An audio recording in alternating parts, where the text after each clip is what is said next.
welcome back to the Many Faces of Alzheimer's, brought to you by the Institute of Memory and Cognition at Tallaght University Hospital, Dublin. I'm Fionnuala Sweeney.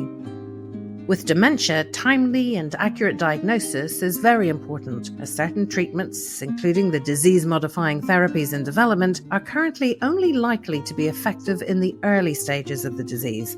In this episode, we rejoin consultant neurologist Antoinette O'Connor and principal clinical neuropsychologist Garret McDermott. They both play an important role in identifying less typical cases of dementia, in particular, young-onset conditions. They emphasise the importance of early diagnosis and of taking each person's background into account when interpreting assessments. I'm Antoinette O'Connor. I'm a consultant neurologist with an interest in genetic and young-onset dementia. I'm Garret McDermott. I'm principal clinical neuropsychologist in the memory service, working across both the regional specialist memory clinic and the intellectual disability memory clinic. We just heard 4 cases and you've gone through them in detail. Not everybody had a diagnosis of dementia. Is this a typical raft of cases that would present? Yeah, so it's quite a typical caseload. We actually need to evolve from people coming to our services at the stage of dementia to earlier intervention and at stages like mild cognitive impairment. Why? Timely diagnosis is really important for a number of reasons. One of the things I think is most important is allows people to be involved in decision making when they're most able to do so and be able to plan. Also, there can be a lot of anxiety around cognitive changes, and sometimes cognitive changes aren't due to a degenerative process. And actually, some of the most rewarding clinic visits I have is reassuring someone that actually these are signs that can be attributable to things like stress, anxiety, poor sleep. That assuaging of anxiety is really important for people. By the same token, it allows people also in families who have huge anxiety around cognitive presentations to be involved and take ownership of that diagnostic odyssey and be able to plan for the future. It's also really important for people to have a timely diagnosis because there are certain symptomatic treatments, things such as cholinesterase inhibitors, which are a symptomatic medication used in conditions like Alzheimer's disease and Lewy body disease. There's a messenger chemical that goes between the brain cells, and basically they stop the breakdown of that messenger chemical, so there's more messenger chemical going between the brain cells.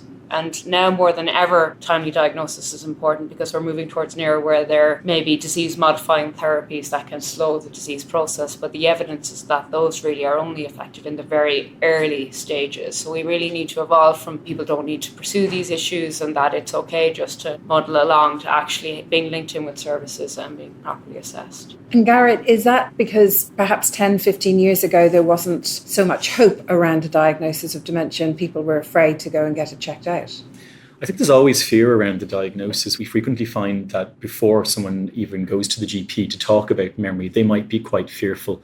We often see a couple of different responses. Some people want to put their head in the sand and maybe not look at it, and other people are carrying it quite privately over quite a long period of time. This can really spawn a lot of anxiety for people. It becomes a bit difficult then to tease out whether we're seeing anxiety, which might actually be part of the development of a neurodegenerative process, or we're seeing anxiety in response to a set of fears that someone has about a very significant change in their life. One of the things we saw at the case conference today in the cases was that not everybody getting diagnosed with dementia is over 65. We've become much more aware of young onset conditions as well.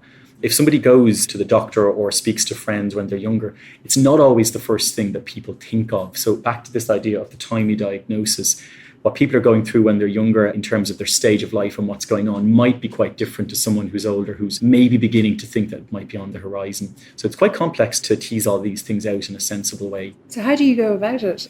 Well, in a broad sense, it takes an entire multidisciplinary team or interdisciplinary team. One thing that we try to do in the memory service here is we follow a pathway that has multiple points along which you can access different professions. So most of our screening assessments are done by our advanced nurse practitioners or occupational therapists, but they can signal at any point in the pathway, oh, we need a neuropsychology opinion or a speech and language therapy opinion, and so on. And then we bring the case history, the cognitive testing, and we discuss this in detail with the doctors. Even at this point, we would frequently indicate we think there might be a mental health component to this. Perhaps we would refer to psychology for that kind of opinion, or we think there might be something language-based going on. So at any stage in the process, we can make those onward referrals. And would this process have been available, say, 10, 15 years ago? Has it become more nuanced over time?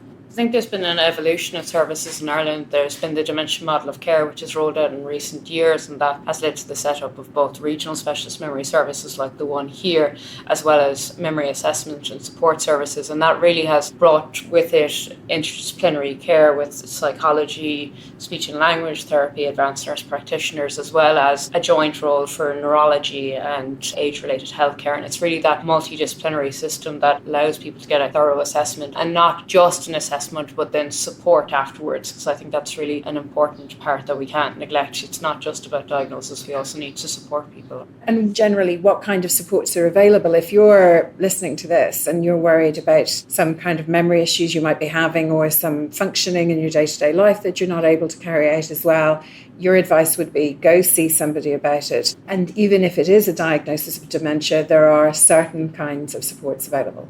Our advice would be go to see someone as soon as you can for many of the reasons already outlined.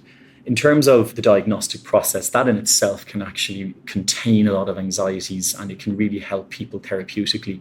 We would route people into different pathways in our service depending on what the outcome of the assessment is. So they might be routed into, say, a brain health pathway if we think the person has something like mild cognitive impairment, which we would see as a pre-dementia state. Or they might be routed into what we call post-diagnostic supports. So post-diagnostic supports involves a lot of helping people to understand what's going on. Information really is key to this. Being able to understand not only what dementia is, but how it's playing out in one's own life, what it's like for me, in my house, with my family, and being able to understand that in a nuanced way. It involves a lot of signposting into organisations like the Alzheimer'S Society of Ireland, connecting in with the dementia advisors who are absolutely crucial to people's well-being with dementia and cognitive impairment.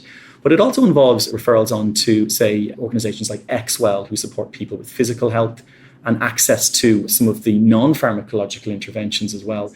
The literature tells us that there's a number of interventions, including things like cognitive stimulation therapy, cognitive rehabilitation, which, while not widely available just yet, they really do have a good evidence base behind them, and people should be rooted into them. And on top of all of that, people knowing that there's somewhere to go when they have a question, there's a familiar face, there's a familiar person I can talk to, and knowing that I'll be reviewed again by the doctors that I already know, or the OTs that I already know down the line. I think that that's really important as well. I'd echo that, and I think it's really important to think of it as an individualised treatment and support service. Garret talked about young-onset dementia, that's symptom onset before the age of 65. Often those individuals, because it's less thought of, have a longer diagnostic course. It takes them longer to receive a diagnosis, but also individuals with a younger onset tend to have presentations that aren't always memory-led. They can be speech-led, they can be motor-led, and that's why it's really useful to have a multidisciplinary team with physio that can help with motor issues, as well as speech and language therapy to help people preserve their communication and use appropriate communication strategies. It's not one size fits all, but that adaptability and flexibility to meet people's needs and their changing needs. Just to come in there as well, one of the things that has changed over the last decade or so is the awareness we have of some of the less typical cases. As Antoinette was saying, these manifestations of dementia that aren't necessarily memory-led. So people beginning to understand that a change in their visuospatial functioning might actually signal the start of a neurodegenerative process, or part of a neurodegenerative process at least. Our healthcare professionals are much more tuned into those things, even if the general public aren't just yet. We were talking earlier about my dad, and that when he died in 2021, he'd had Alzheimer's, a diagnosis in 2017, but I subsequently found out that he had been experiencing either memory issues and or cognitive functioning impairment maybe for 10 years before that, and that he'd kept it to himself. But really that might have added to his cognitive load and the pressure he was feeling already, and the stress that maybe his memory and brain was already under. So what I'm saying is, you're suggesting that the scenario is very different today. If you feel you have either some cognitive issues or memory issues, that you should really try and address them sooner rather than later, because there is something that can be done. That's absolutely the case. I think services are much clearer nowadays since the development of the model of care. But I would say that the human responses to these things are really the same. When we become fearful of something like this that's potentially going to change our lives and has a lot of ramifications, it's very normal for people not to want to ask questions at the outset, and maybe to keep it to themselves while they're exploring it. So just that psychological response, I think that won't be different nowadays necessarily. In that time, however, there have been public information campaigns as well, understanding dementia and so on, that have really helped people to know. So people can go online and check this privately in their own time, rather than waiting for sporadic articles in the newspaper. What role does education play in later potential development of dementia? For us, when we're discussing cases, it's critical for interpreting one's cognitive scoring because you have to put it in the context of a person's individual profile. So from a clear diagnostic point of view, that's something that's very important for us to know. But there's also this concept of cognitive reserve. There's a lot of literature in the field now, particularly the seminal document in the Lancet Healthy Aging Commission, which looks at modifiable risk factors to reduce the risk of developing dementia, that education is key and that the longer period of staying in education has a protective effect, so that throughout life staying cognitively engaged and active is something that's really important. To build on that, when we're doing an assessment around cognitive impairment, dementia, MCI and so on, we're using a range of cognitive tests. So we use screening tests and we use more in-depth neuropsychological tools. In a service like our own or other memory services, we'd use cognitive screening tests such as the Addenbrooke's Cognitive Examination or the Montreal Cognitive Assessment. They give us a nice overview of someone's cognition in a relatively straightforward way.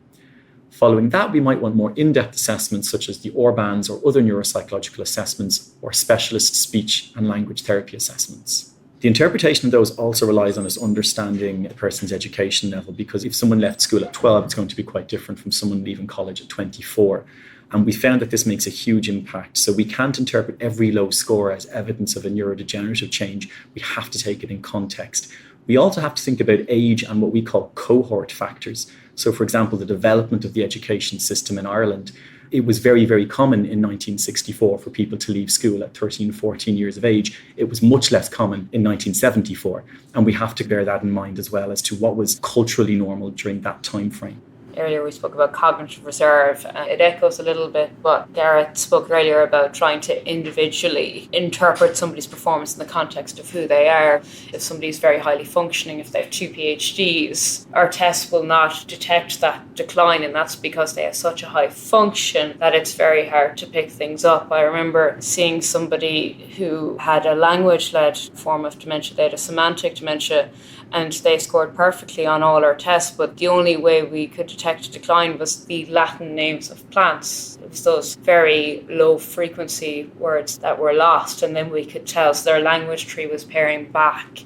It's really interesting, the brain, and it is about that individualized assessment and taking somebody not only in the context of their disease, but who they are and how it's affecting them, and then trying to help people cope and have strategies around that. Again, I'll go back to semantic dementia. There was a lady who I saw with that who at least 5 years into her diagnosis, but functioning very well, but she couldn't say the names of fruits anymore, but she would do her shopping because she had cards, and she'd go to the shop with her cards and she'd pictorially match things. So it's about developing those individualized strategies that enable people to continue to live well. And of course, we heard from somebody who is not from Ireland, who moved here well into adulthood, who doesn't speak a word of English. How much of that is a factor when you're administering tests that, if it were for, say, numbers of vegetables, for example, may not translate in her home country as it would here? It's a really important point, and it relates to both the psychometric tools but also our cultural sensitivity. So we need to be aware of a person's level of education, but we also need to be aware of the nature and the quality of the education, which differs vastly around the world. We're not able to know every education system in every country, so we have to be cautious. We were discussing a patient today from another country, and we needed to be very careful that we weren't judging the results as we would necessarily judge someone who went through the Irish education system. The issue of cross-cultural assessment is not just one of translation. It doesn't work that way. So the example you gave of fruits and vegetables, that's a decent example, but I think most people would have fruits and vegetables. But we would often ask questions like, can you tell us as many words as you can beginning with a certain letter? And the way we judge those tests is based on us understanding how frequent those words are within our language. So asking you at the moment, Fionnuala, how many words you can name beginning with the letter T might be very different to someone who actually speaks Tagalog, for example, but doesn't speak English, because we don't know that words beginning with T would have the same frequency. Your access to that information would be different, so the scores might mean different things. There's a Kenyan doctor who's an Atlantic Fellow for Equity and Brain Health who is actually developing a series of tests in the various languages, because in Kenya, that very example of vegetables in Western society, because the tests are primarily Western based, perhaps in a Kenyan culture, there may not be that many vegetables at all, so they would score low. An alternative type of test we do is asking people to name pictures that we show them. And it's very easy to fall into the trap of thinking that everybody knows the same things we do. So we might have a picture of a clothes peg and we might have a picture of a horse and a cow and a sheep. But actually, when we try to translate our tests, we have to check that the items that we're asking people to judge have the equal level of difficulty or ease, depending on what it is we're trying to explore. So when we culturally adapt our tests, we really do need to adapt all of those items. A question about the supports. There are supports for people living with Alzheimer's. What about the other kinds of dementia, such as Lewy bodies, Parkinson's, vascular dementia? So Alzheimer's disease is the most common cause of dementia, but there are lots of other causes, and depending on the age, the distribution of Alzheimer's disease proportionally varies. My particular interest is in young-onset and atypical dementia, so frontotemporal dementia, genetic forms of dementia, and my colleague, Dr. Dowd, has particular interest in Lewy body disease. So there is a vast spectrum there, and it is important to get an accurate diagnosis. We spoke earlier about timely diagnosis being really important, but it's also important to have an accurate diagnosis, and by that I mean an accurate subtype. Not all dementia is Alzheimer's disease. There are other types, for instance, dementia with Lewy bodies, which people commonly associate with Robin Williams, was a condition that he had. And that can have both motor symptoms, so walking can be affected, falls, as well as having cognitive symptoms. And there's different symptomatic medications for that. And there's also physiotherapy, and we have an excellent physiotherapist as part of our service here who sees nearly all our patients with Lewy body disease, and that can be really helpful. It's also helpful for informing people so they have a better understanding of their diagnostic journey and their prognosis. There's a real bias because of the way services have grown up and cultural perceptions that memory is dementia, but it's not the same. There can be a vast array of presentations, and it's really important for people to have an understanding of that. From a point of view of supports, although the Alzheimer's Society is called the Alzheimer's Society, they actually do provide supports to people not just with Alzheimer's disease, but dementia advisors who cater for people with Lewy body disease and frontotemporal dementia. And there's also the Lewy Body Disease Association in Ireland. So there is an evolving support network that's understanding a greater range of people being diagnosed with these different conditions. At the moment, we're piloting an intervention service here in the memory service called cognitive rehabilitation. So cognitive rehabilitation is very much an evidence-based psychosocial intervention. It's a tailor-made, goal-driven intervention where we work with the person with an awareness of what their cognitive profile is and what goals they might be able to set in their day-to-day life to help them. And it could be anything from learning the grandchildren's names to learning how to use the new dishwasher, so quite specific goals. And we use a range of specific techniques and interventions that have been used again and again across many conditions, people with acquired brain injuries, people with stroke, and now increasingly among people with progressive conditions like dementia. And this has great potential for supporting people in their day-to-day life. Now, we know it doesn't cure the dementia, it doesn't stop the dementia, but what it can do is help people maintain function. And even a relatively short maintenance of function is actually a very positive outcome in the face of difficult conditions like this. So at the moment, we've had maybe 25 or 30 people go through this, and we're in the process of evaluating it.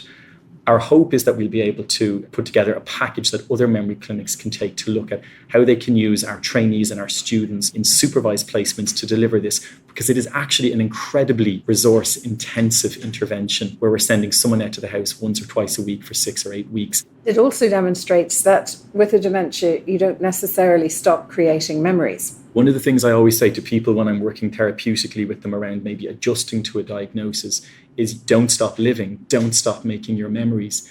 There can be a huge catastrophic response to a diagnosis. Not only have you been living with the symptoms and now you've been given this diagnosis, people would often say to me that this is a bit like a hand grenade getting thrown in and it stops everything. How do I go on? And we would frequently say things like, look, tomorrow won't be different to today or yesterday. That's not the way dementia evolves. We're really looking at something over a period of months to years here, and keep investing on what's important to you. So from a psychological perspective, we'd orientate people to go back to what drives you. Who do you want to be now in the face of this condition? This is here now. Putting the head in the sand doesn't help, and being completely immobilized by it doesn't help. But who are you? What do you want out of life going forward? And how do you want to live for this time that's available? Clinical neuropsychologist Dr. Garret McDermott bringing us to the end of this podcast. Not all memory issues lead to a diagnosis of dementia, and that's why it's important to get any symptoms checked out. Next time, we rejoin Professor Sean Kennelly in clinic, where he's talking the patient we met in an earlier episode through her diagnosis. And he has good news. I'm Fionnuala Sweeney, and you've been listening to The Many Faces of Alzheimer's, brought to you by the Institute of Memory and Cognition at Tallaght University Hospital, Dublin. This series is available on Tallaght University Hospital's YouTube channel or wherever you get your podcasts. If you found this episode helpful, please share it on and subscribe to the series to catch up with earlier episodes.